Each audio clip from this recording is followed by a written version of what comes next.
உயர்த்துறது இந்த மாதிரி விஷயங்கள் அவர்கிட்ட இல்ல அப்படிங்கிற அவருடைய அதிருப்தியை வெளிக்காட்டுகிறார்.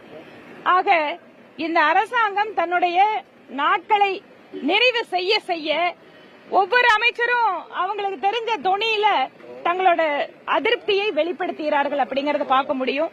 இது மக்கள் கிட்ட மட்டும் அதிருப்தி இல்ல, இந்த அரசாங்கத்துக்கு மேல ஆளுகின்ற அமைச்சர்களுக்கே அதிருப்தி இருக்கு அப்படிங்கறத இதை வச்சு நம்ம புரிஞ்சுக்கணும். நடவடிக்கை எடுத்தா பாஜக என்ன ஆதரவு கொடுக்கணும் இல்லைங்க. இதுல நாங்க பாக்குறது என்னன்னா, ஒரு துறையினுடைய அமைச்சர் அவர் சொன்ன விஷயத்த அவர் வேற தொழில்நுட்பத்தோட அதை நான் பேசல செய்யல அப்படிங்கிற பதில் எல்லாம் கொடுத்திருக்காரு. ஆனால் இந்த விவகாரம் எழுந்தவுடன் அவருடைய பொறுப்பில் இருந்து இன்னொரு துறைக்கு மாற்றப்படுகிறார். அந்த துறையிலே தேவையான அளவு அதிகாரமோ நிதியோ இல்லை. இதிலிருந்து நாம என்ன புரிஞ்சுக்கலாம்? இந்த அரசாங்கத்தில் வேற ஏதோ இடங்களில் செய்யக்கூடிய பண பரிமாற்றங்களை பற்றி ஒருவர் பேசுகிறார் என்றால் அவருக்கு தண்டனை இன்னொரு இலாக்காவை மாற்றி அந்த இலாக்காவில பணமே இல்லாம வச்சுக்கிறது தான்.